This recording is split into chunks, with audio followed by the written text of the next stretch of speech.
Hello, my presentation is on the stimulus of phantom pain, not to be confused with phantom limb, which is if you have a limb amputated, unfortunately, you can be left with sensation in that limb that's no longer there, which is very painful. But that's not what my presentation is on. It's on phantom pain, specifically after an injury.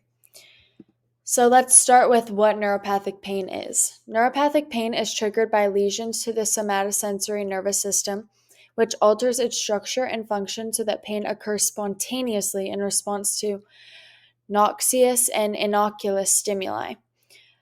Essentially, it occurs because there is a health condition or injury affecting the nerves that carry sensations to your brain. So, inflammatory pain is a part of neuropathic pain, which is most congruent with the kind of phantom pain that I'm talking about the stimulus for, rather than, again, like phantom limb pain. So, inflammatory pain occurs in response to a tissue injury and the subsequent inflammatory response.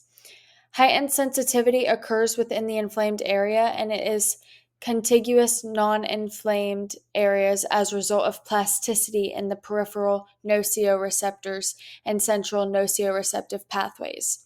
Ablation of a specific set of nociceptor neurons, those expressing the tetrodotoxin-resistant sodium channel specifically, would eliminate inflammatory pain but would leave neuropathic pain intact, indicating a fundamental difference in the neuronal pathways responsible for these pain states. Typically, the inflammatory pain will cease after the initial tissue injury is resolved. However, you could still be left with some neuropathic pain.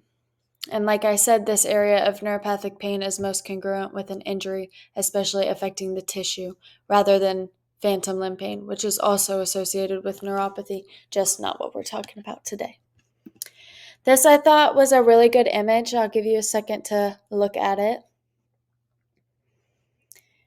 So because the pain system after inflammation is sensitized, it no longer acts just as a detector for noxious stimuli, but can be activated also by low threshold innocuous inputs.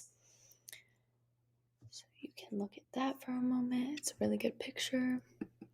And some phantom pain symptoms could be the feeling of having your hand in boiling water, pins and needles all over whatever limb was injured, sharp pain as if someone is stabbing your affected limb, and sensation like water running down your leg or random heat or like a bee sting are all symptoms of phantom pain.